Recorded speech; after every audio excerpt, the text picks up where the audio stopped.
Well, there's the strength of the labor movement in the United States, and then there's Buffalo.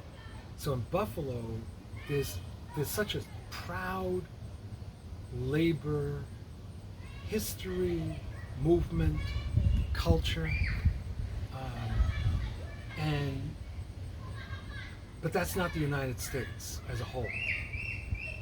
What's changing in the United States is that there's a greater sympathy for unions, but we've lost a lot of the great culture of union activism that existed in major metropolitan areas, in many rural areas of the United States. A lot of that has been lost, so much so that you have many people that have no idea what a labor union is.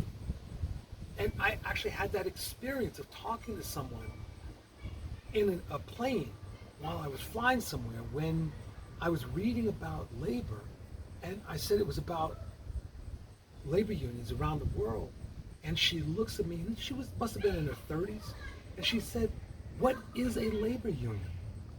And at first I thought she was joking. I really did. I thought she was just pulling my leg. And then I realized that she didn't know what I was talking about. And then I went about explaining it.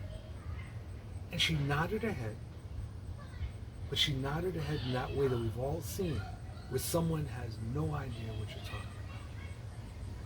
That's part of the problem we have in the country. And part of that is a result of mistakes made by unions in not doing strategic organizing, in not showing the relevance of trade unions to everyday life and to everyday workers, to not doing the proper education. And a big part of it is because we have a very repressive labor management system in this country where it pays for companies to crush workers. There is almost no penalty. In places like Buffalo, there's greater sympathy for workers and greater recognition of the importance of trade unions. But in many other parts of the country, people have forgotten or they never knew in the first place.